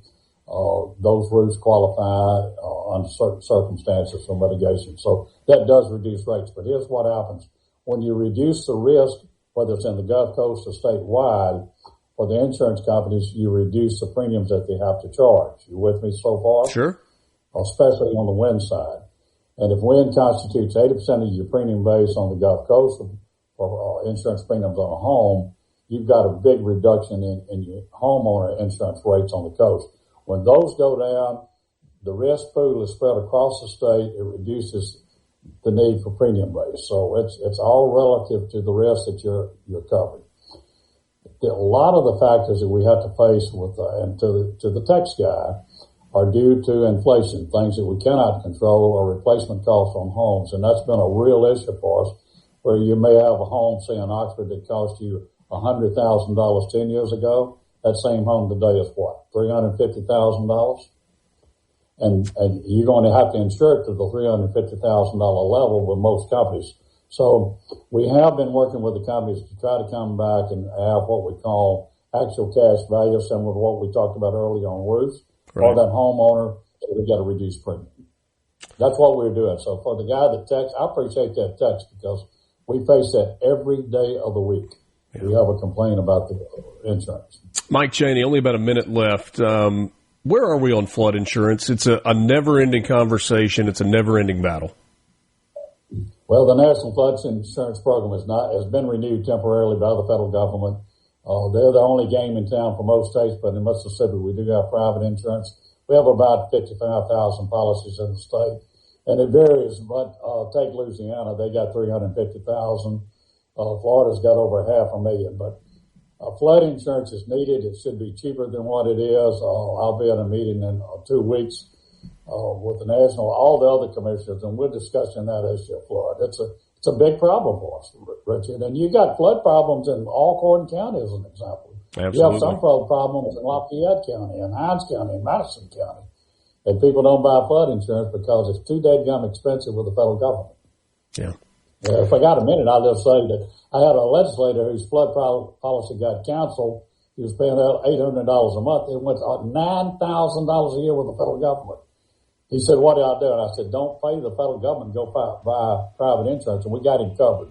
But that's typical of what we run into. Mike Chaney, insurance commissioner here in Mississippi, also the state fire marshal. My hope is the next time we visit, he will be wearing that fireman's helmet when we talk. I'm not going to hold my breath, but maybe. It's over here on the other side of the desk. Thank you, Richard. I mean, you could have picked it up during the break and at least brought it back for the second segment. It's red. It clashes with my shirt. Mike Chaney, he's one of a kind. We're back with you after this. Mornings with Richard Cross, SuperTalk Mississippi.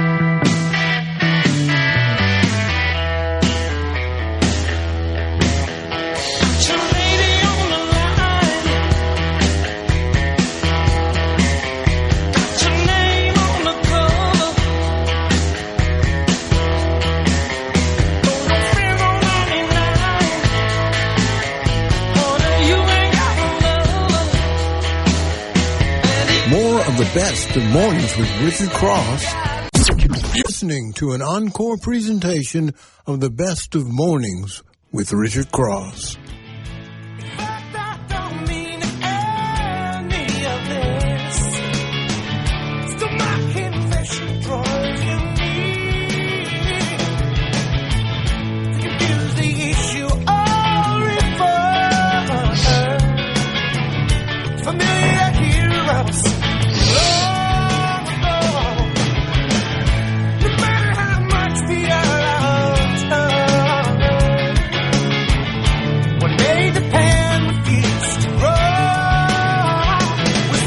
Welcome back, y'all. This is Lucian here on SuperTalk Mississippi Mornings. We've got Daniel Sparks, State Senator from District 5, with us, Chairman of the Economic and Workforce Development Committee and Vice Chairman of the Judiciary B Committee. Senator, what are some bills that didn't become law this year that you're disappointed by? Well, we had several things that we tried to do in the healthcare space, and I think in the correction space and the court space. Of course, a lot of what we deal with that didn't get to where we wanted it to go, but there really was a push at the end of the year that we saw some bills, like I mentioned earlier with the education bill, that pieces and parts got into that. So The school debate took on the early part of the session. Clearly that was something that was a priority on the House end that ultimately didn't come together, but we ended up getting an education bill out of it that I think is impactful. But as far as to answer your earlier question on some bills that are going into law on July 1st, Senate Bill 2710, which was sponsored primarily by Chairman Fillingane and Judd B., and I handled the bill on the floor, addresses youth crime of violence with a weapon. And that is one that seems to have gotten a lot of attention. I've seen Republican officials and Democrat officials post about this that basically tells people under the age of 18, if you commit a crime of violence with a weapon, you're no longer going to youth court, you're going to circuit court. We've seen some terrible cases across our state that young people have committed very violent acts with a weapon. And in years past, I think there was some security blanket possibly even being told to them by older people who may have a hand in them doing those things, is that you will go to youth court. You're not going to have serious consequences. So the warning has been put out, and I would put it out again, just like Representative Kabir Kareem did, Sheriff Thomas Tuggle, and others that I've seen online saying, you need to tell your children.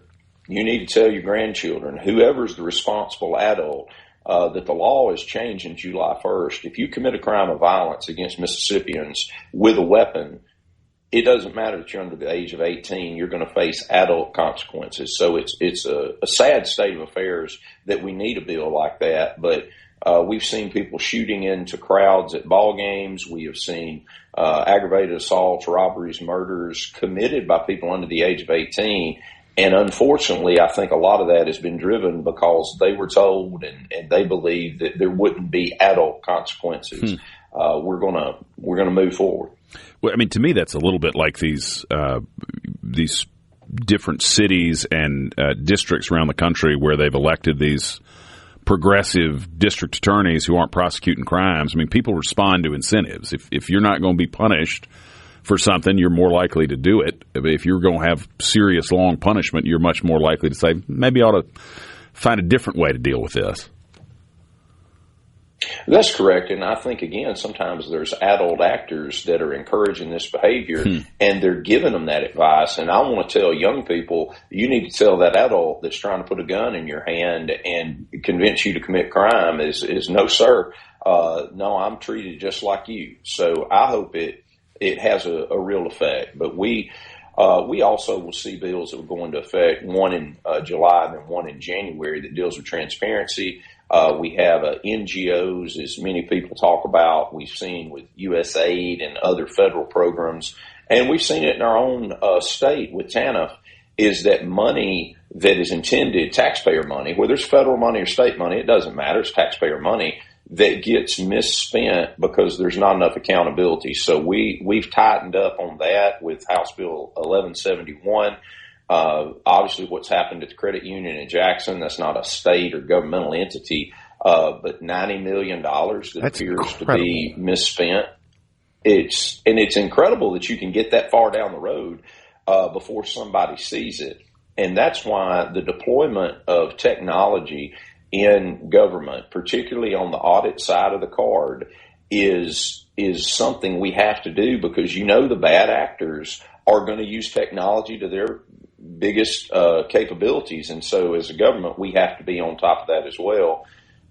We also extended the statute of limitations on programmatic fraud from 5 years to 10 years, which means when we have one of these frauds that we find in government, we've got a longer period of time to prosecute it, because if you have something that happens during one executive's tenure, and I think we saw this with President Trump when he came in behind President Biden, some of the programs and things that they cut out, if you had a statute of limitations that you could go back further, it would be better, because an executive can serve 8 years. So we had a 5-year statute of limitations. We moved that out.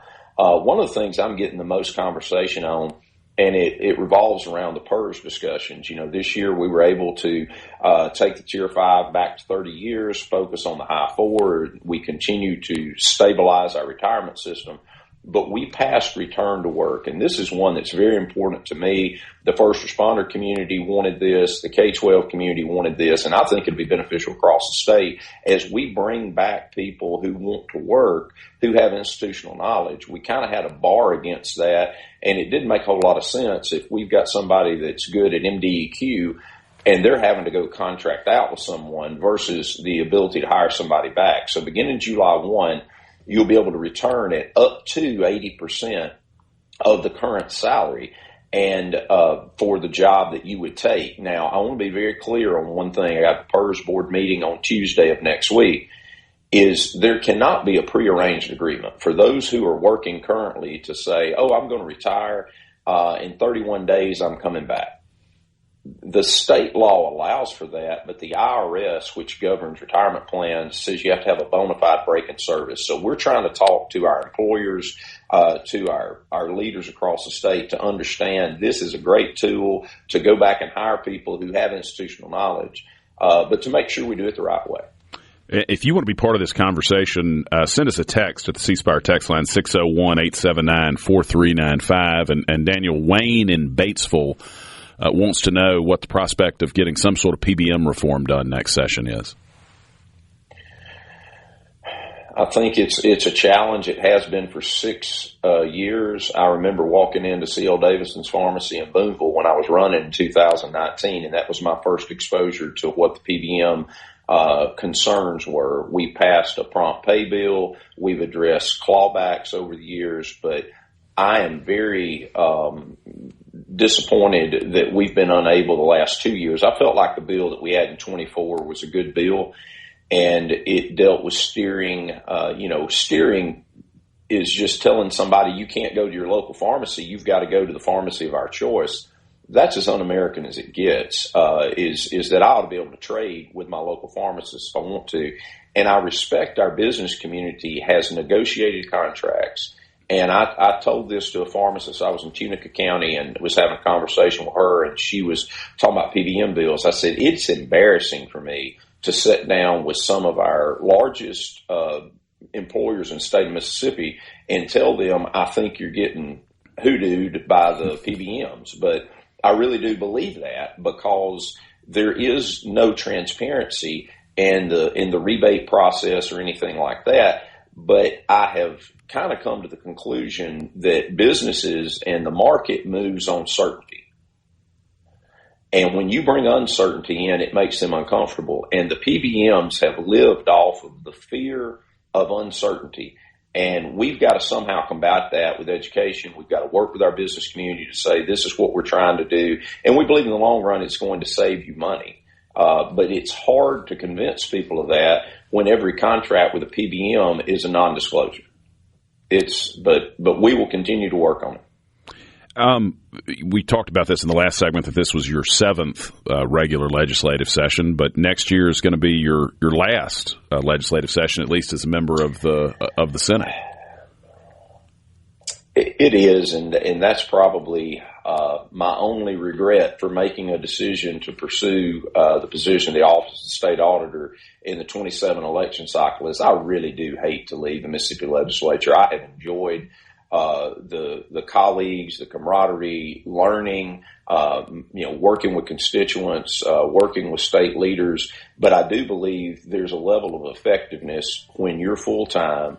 You rely on your education background and your experience in the legislature to serve as the next Mississippi State Auditor. But it's bittersweet leaving the legislature because I enjoy it. Well, I appreciate your taking the time to be with us this morning, especially when you're already on the road, Senator Sparks, and in the early parts of a campaign. Well, thank you so much, Lucian. It's always good to be with you guys. Hey, thanks for being on here. Y'all stick with us. This is Lucian in for Richard here on Mornings on SuperTalk Mississippi.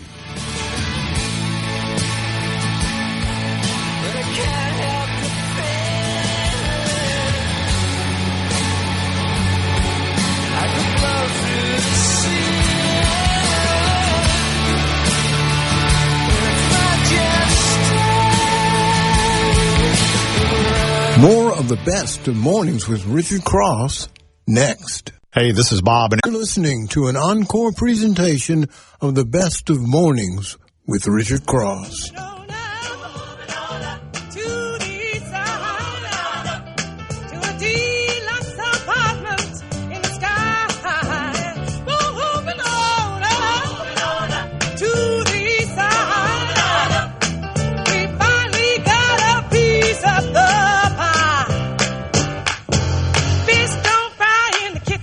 Good morning, everybody. This is Lucian Smith here on Mornings on SuperTalk Mississippi on this Friday, June 19th, Theme Song Friday. Lance, I'll tell you, my parents moved into a condominium after a house fire 25 years ago, and I was in college at the time.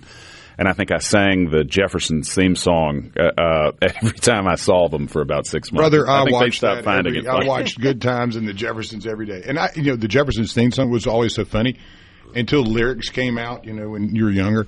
I always thought it was boo-hoo, Bonona. I never knew it was boo-hoo, Bonona, boo-hoo, Bonona. I would sing it like that, like I didn't know what they were saying. I just loved the song. Well, with us in studio is Starla Brown, the State Director of Americans for Prosperity. Thanks for being with us, Starla. Yeah, thanks for the invite. It's as we were talking about, it's a good steamy Friday morning. But we had some pretty severe weather yesterday in parts of the state. So, we really did. So thinking of those out there that are dealing with flooding and all kinds of other things this morning, and we dodged a little bit here in the Jackson area. So I agree with you. Hopefully it'll clear on out here after the weekend, and maybe we'll have some dry days. Would be nice. That'd be nice. That would be nice. So tell us, for anybody who doesn't know, tell us a little bit about what AFP is, what you do here in the state. So first and foremost, we get labeled a lot by opposition as a think tank, but we're not. We're a grassroots organization, and that is really the heart and soul of what we do. Our grassroots organizing is a key part of what we do, not just here, but in all. We have a footprint of some sort in all 50 states now, and so for us, it's.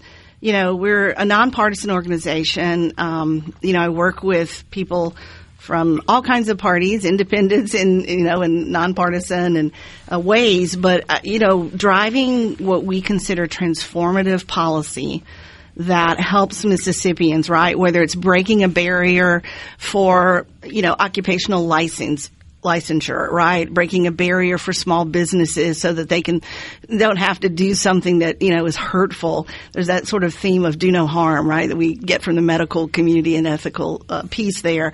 But that applies to all of the legislation and laws that we look at. And so sometimes our point of view, may look a little different for people because we hold accountable both sides of the aisle.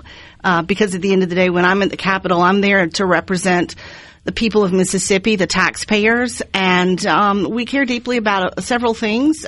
We have something called the 601 Blueprint, which you tell us a little bit about what that is. So you can go, if you want to download the whole file and look at it or just take a look, you can go to ms.americansforprosperity.org, and there's a tab there for that. It is a legislative agenda. It's fluid, and it grows and changes as things pass, as each year comes by.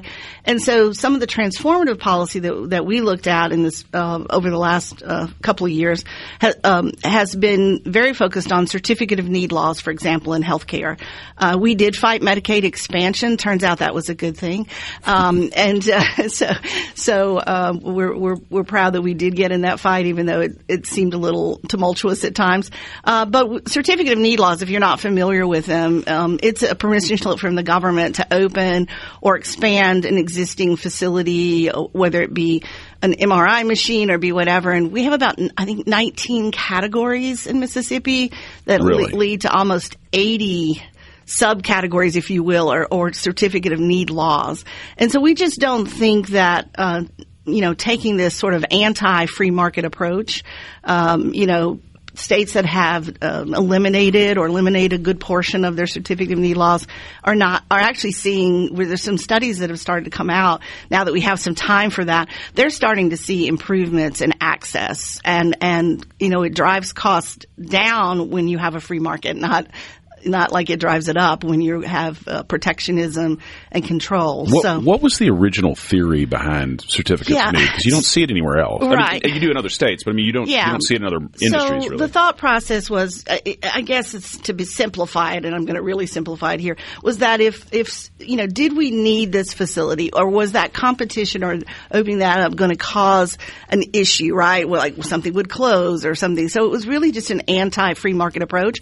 But the thought process was like, hey, we'll simplify this in such a way, and we'll say who can have, who can open up this or open up that, and we won't oversaturate the market. Well, if we just use some common sense on simple economics, supply and demand, I guess the thought process there was too much supply was going to, create an issue. But it is really archaic at this point, and it's policy that's not necessary. If a private individual wants to come in and open up a business, we don't tell in the private sector, we don't say, oh, I'm sorry, you can't open this or you can't open that. And so why should it be the same in the hospital and healthcare field? We have a healthcare crisis in this country, there's no doubt. But changing laws or removing laws that take away the ability for people to thrive and flourish or to have something in their community. I don't think that's a bad thing. I think at the end of the day, like, what do we got to lose? I mean, they're investing their money, right? It's not like the government's saying we're going to pay you this or pay you that to open up. So they want to take that risk and take that chance like any other business, right? Because let's face it, healthcare is not a nonprofit industry. Right. There was for a long time there have been efforts to change the CON laws in Mississippi, but the sense I get from people is that maybe that the tide is turning a little bit. There's a little more openness to making a change. It is. We have spent the last 2 years, especially really 3, but 2 where we were very, very invested in certificate of need laws and educating the general public. And I can tell you from traveling across the state speaking about this and my team speaking about it, we're generally in a room about 15 minutes and people say, why do we have these laws? Right? Like the general public gets it. Unfortunately, we've had bipartisan support too. So I think all of the members of the House and Senate who've supported this. The roadblock has been in the Public Health and Welfare Committee in the Senate, but there were some changes this year, and there was a strategy to have like 2 bills. So we did actually take a bill that the governor had vetoed, and rightfully so on the constitutionality piece of it. But that bill went through. Now, it didn't eliminate a ton of laws for everybody, but what it did do was create a higher threshold in some categories for facilities that said, oh, okay, it's now double what it used to be. So not triggering that application is a good thing. And we also had a win in the rural hospital community, so we've removed some of that. But the problem is we start to do this thing called cherry picking, like, hey, let's do a little over here, a little over there. But, and instead of just eliminating the law and like saying, hey, let the free market reign on this. But we did see more CON bills this legislative session than I've seen since I came back to Mississippi. Really? And so we had even Democrats who filed some smaller bills for for a county area that would help their hospitals. So I hope we'll continue this. We're not done yet with that. I mean, we've made some incremental steps. But we've got to keep moving. We need to get rid of them. There, and there was a legislative win that's gone back into the courts around, the home health care industry. And what happened there? Yeah, so Aaron Rice, who litigated that, he got a piece of it, right? So there's a moratoriums, right? There's not just like, okay, here's the law, you got to apply for this, but sometimes there's a moratorium that says you can only have so many of this, across the state. So that's still pending an appeal, and I guess we'll see where that goes. But home health care we have an aging population in our state. Home health care is a big part of what people need, and so putting restrictions on access to that care just doesn't seem like it makes a lot of sense either. So that's been some for us on the healthcare side. On the education side, we've supported education savings accounts, commonly known as ESAs.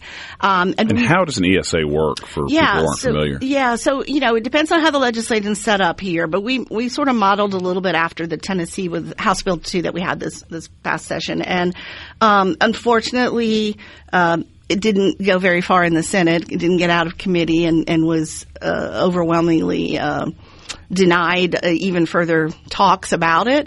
But at the end of the day, an education savings account is taking those state dollars that are allocated, and there's a under the funding formula, there's a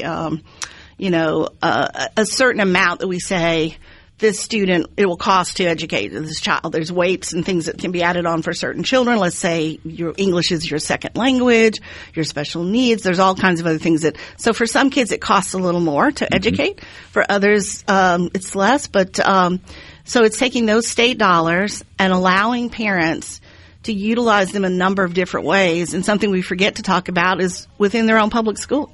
Maybe they need a tutor. Maybe they need certain textbooks. Maybe they need some time with a particular type of individual based on their unique needs. But we think parents should have a voice in the education of their child, bottom line. We're coming up on a commercial here. Can you stick with us for another segment? Absolutely. Y'all stick with us. This is Lucian Smith here on Mornings with Richard Cross on SuperTalk Mississippi. We'll have more with Starla coming up next.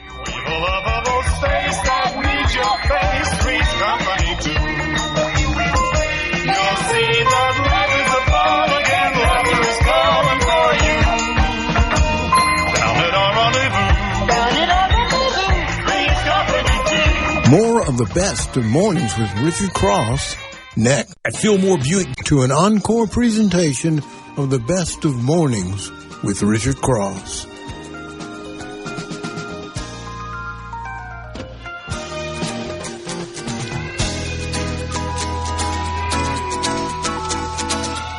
Welcome back, everybody. This is Lucian Smith here on Mornings on SuperTalk Mississippi. We still have with us Starla Brown, the State Director of Americans for Prosperity here in Mississippi. Starla, we were talking about education before the break. Tell us a little bit more about ESAs, Education Savings Accounts, right, and what else y'all are thinking would be ideal for Mississippi in that area. So the two areas of the bill that we were most engaged on was we refer to it here in Mississippi in the policy world. It's called open enrollment, but we always say people get confused with their insurance time of year. So portability was a word that we sort of adopted here, and that is the notion, which we already have some existing things in the state. But the problem is like, let's say your child wants to transfer to another school for whatever reason. It may be a very positive reason. It doesn't mean the school they're in is failing. Maybe there's just a academic piece over there they want to be in. And whenever they wanted to move, if the sending school vetoes that, then the child can't go. Even if the accepting school had capacity, bandwidth, program, all of the things, and said, there weren't behavioral problems that were part of the guardrails. So, the House developed a good bill with a lot of things in it, and that was one of them. And it's one that we think our one of our partners is Yes Every Kid, and Yes Every Kid has a No More Lines campaign. We've drawn these arbitrary lines about where kids can go to school, and I think fear drives a lot of the opposition, right? When opposition puts fear in people, like these things are coming. And there were times where I thought, I really believed in the social media atmosphere that people saw 1,000 kids running over the horizon to, just pull at the doors and come in their school. It wasn't like that at all. Okay. There were definitely guardrails put in place. Even things that we didn't like so much around charging tuition to kids when they go to another place. So we didn't think that was something to support for every family. But on Education Savings Account, again, we're allocating these dollars in Mississippi. Education is a form of government, and we have a large, we've got a budget that keeps going up each and every year. Primarily, even at the local level, when it goes up, you see more money going into the admin salaries, right, than into the classroom. And if I'm a teacher out there today, I would want this free market principle of the ESA, because I will tell you, I was in that fight for 8 years when I was in Florida with AFP. And what we've seen there, the amount of opportunity for teachers, even to open their own schools, right, has just flourished. And I think we could see that in Mississippi. So even saying hey, there's a education desert out here and there's only one school or whatever, maybe the answer is there shouldn't be just one school. Maybe there shouldn't just be one choice. And we don't go into the grocery store and say oh, I love that they have limited choices here of what I can eat or do, right? And so the same thing shouldn't apply to education. Well, and you don't have to go to the grocery store that's around the corner from your house. You can choose the one that best meets your needs. That's exactly. I sometimes drive from Ridgeland to Brandon because there's a grocery store out there I like, right?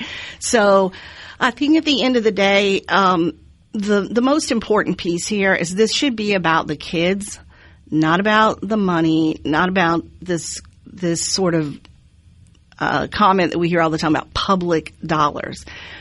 We don't use that term. It's taxpayer dollars. Right. And that individual parent, in some form or fashion, in some way, generally pays some taxes into our system, right, that go in the general fund. To my mind, the question is, are you funding children or are you funding systems? Yeah, exactly. And in Mississippi, that's what we're doing. Right. And there's a lot of cronyism in the system. I've been doing some research on salaries of superintendents, finding out some households, their wife also works in an admin role.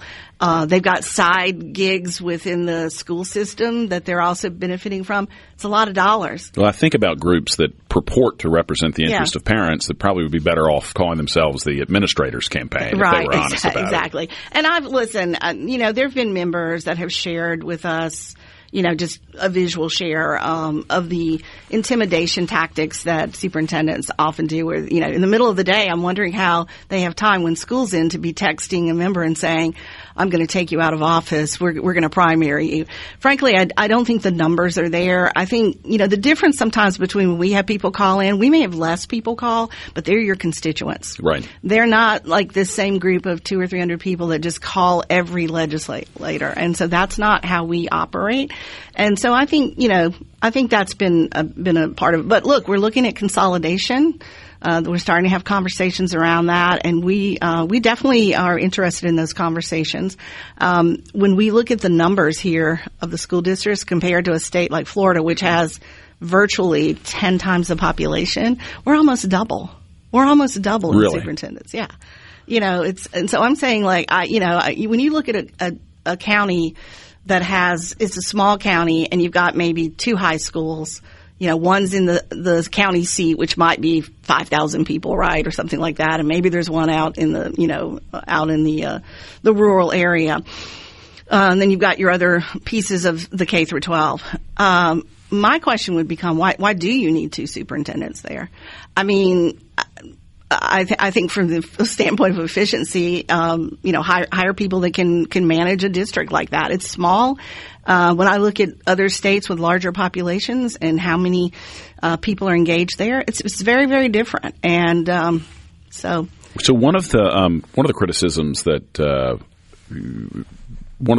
of choice that I see, and if you want to be part of the conversation, send us a text, the C Spire text line 601-879-4395.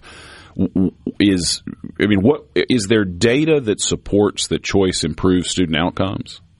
Yes, there is some data now that started, and not only the outcomes, but also the amount of money that's having to be spent on students in states with ESAs is becoming where their budget is actually lowered because it doesn't cost as much to actually educate that child. I mean, there's some states.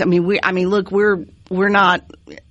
I mean, for us, it's not chump change, but at the end of the day, there's states that are putting tens of thousands, and there's some districts in this state where it's costing much more for a child. So, so we're starting to see some good data come out because now that states have had this for a while, right? This movement in the last couple of years have seen a lot of people come on board. But yeah, there's studies out there, and frankly, at the end of the day, a parent knows their child best. Right. And they know if that child's thriving and that outcome is what they need to see. Some of the micro schools that I've been watching that are starting up and starting to advertise heavily are showing that through AI, how kids learn is changing. And there are kids who are spending 2 to 3 hours a day in academic study, and the rest of the time they're doing things like building robots, they're starting a garden, they're learning how to budget a household, they're learning things that, life skills that are also equally important. So I think we're starting to see the fact that, where we were 100 years ago or 50 years ago, we're not the same anymore. The world has changed a great deal, and we can either catch up to it or be left behind. But at the end of the day, how students learn, it's not a one size fits all, and we need to consider that. So one criticism here on the C Spire text line is that we're attacking school administrators, which we're not attacking school administrators. It's a question of resource allocation. Yeah, exactly. I mean, where should those resources be best spent? And so, I think at the end of the day, that's this consolidation piece is not probably going to be a comfortable conversation all the way around. But at the end of the day, do we need 2 people in some of these counties, right, or 3, or whatever it is. I don't think so. I don't think that that's the issue. When you start really studying where the money is being allocated, and there's study after study and state after state of more money going here and less money going here in the classroom, which is where the students actually learn. We've got a little over a minute left, Starla. The 601 blueprint. Are there any other major topics in there? Yeah, that so taking a we're look looking at something that we had a bill on, didn't get out of the Senate, portable benefits, which is for the gig economy workers. We're looking at REINS Act, which reins in unelected bureaucrats, gives more power to the legislators, and so there's several things that we're working on there. We have a candidate school coming up with Americans for Prosperity Foundation, our sister organization, on August 15th in Ridgeland. You can find it at our Facebook. You can find a registration. It's on Eventbrite. But we're going to be, whether you're first-time candidate or you're running for re-election and you want to up your game a little, we've got a lot of knowledge we're going to be teaching for the day. Programming starts at 9. We'll be open at 8:30 for a little breakfast, and we're going to have a day of learning how to run your campaign. And if you want to learn more about that or more about what AFP does generally, what's the website again? It's ms.americansforprosperity.org, and you can find us on Facebook at Americans for Prosperity. There's a little dash in there, Mississippi, and we're also on X at AFP_MS. So there we follow go. us there. Well, thank you, Starla, for being with us. Thank you. We've had Starla Brown, the State Director of Americans for Prosperity here in Mississippi. This is Lucian Smith here on Mornings on SuperTalk Mississippi. Stick with us for more after this. But you don't understand, they keep a show in my hands and not my face on TV.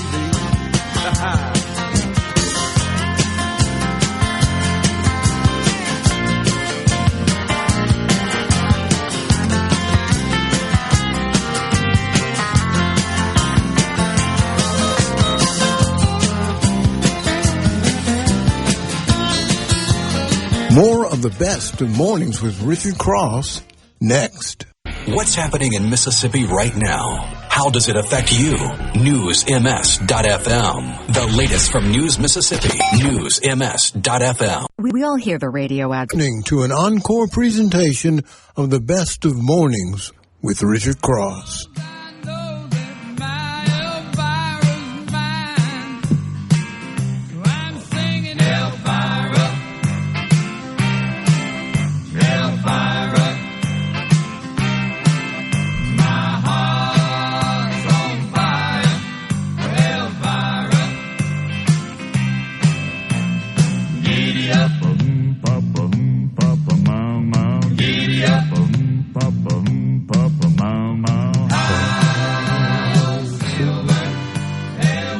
Maybe the first song that I remember from family road trips. Oh, yeah. On a tape. I think that was 8-track era. Well, I'm sure it was 8-track, and then it made its way to cassette tapes as well. And I remember that thing ending and be like, rewind it, play it again. Oh, yeah. Because all you wanted to hear was, giddy up, boom, bop, boom. Bow, giddy. Oh, so good. Yes, sir. So good. A story that is dominating social media this morning. Everywhere you look, there are reactions to it. There were protests outside of McKinney Courthouse yesterday after a Texas teenager who fatally stabbed a 17-year-old track athlete from a rival team during a high school meet was convicted of murder and sentenced to 35 years in prison yesterday. McKinney is a suburb of Dallas. It's part of the Dallas-Fort Worth Metroplex. A jury rejected Carmelo Anthony's claims of self-defense during a confrontation with Austin Metcalf in stadium bleachers last year. Most people who testified were students who described a heated exchange over Anthony's refusal on a rainy spring day to leave a tent that belonged to Metcalf's team. Anthony, who is now 19 years old, did not testify at trial. Only his mother took the stand during the sentencing phase, telling jurors that her son was sorry, which is a bit of a change in reaction to some of what we saw. from Carmelo Anthony in the immediate aftermath. Notoriety spread about this case. There were a ton of social media posts that amplified the killing in racial terms. Not that it should matter, but Carmelo Anthony is black and Austin Metcalf was white. Lawyers on both sides, both the plaintiff and the defense, told jurors that the tragedy had nothing to do with race. Austin's father, Jeff Metcalf, who understandably is very emotional, being that his son was murdered, has criticized those who have sought to stoke racial divisions.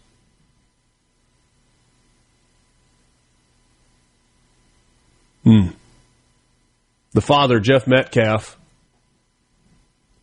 given the opportunity to address Carmelo Anthony in the courtroom, said, "You failed your parents, you failed yourself, and you failed society."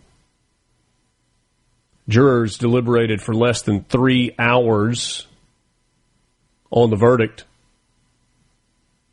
They had the option of going with the lesser charge of manslaughter, but chose not to do so.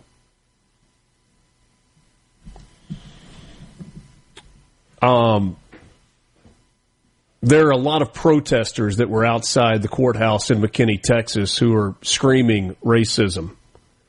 There was a former prosecutor who argued that this verdict was a legal lynching.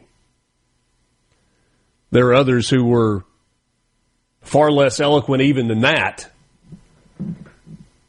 who had incredibly hateful things to say to and about the deceased, Austin Metcalf. Here, to me, is the biggest difference. Yes, Carmelo Anthony is going to jail for 35 years, though he is eligible for parole and could get out early with good behavior, I suppose. He chose an action that gets consequences. Consequences are a prison sentence, time in jail. But you know what? He's 19 years old. If he serves 20 years of that 35-year sentence, he'll be 39 when he's out of prison. Austin Metcalf, never mind not seeing 39, he's not going to see 19. In McKinney, Texas, his brother, his twin brother, or his older brother, I guess, accepted his diploma at graduation this year. And the Metcalf family has lost a son. And they're angry about it. Because he was sitting under a tent while it was raining at a track meet that wasn't his tent. And it turned into an argument. And ultimately, Carmelo Anthony stabbed Austin Metcalf and murdered him. But by all means, tell me more about all of these protesters who say this carrying out of justice is a miscarriage of justice, is a legal lynching. He killed the young man. Actions have consequences.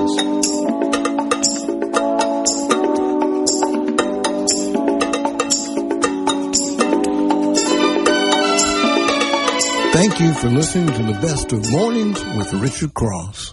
A SuperTalk Mississippi Media production.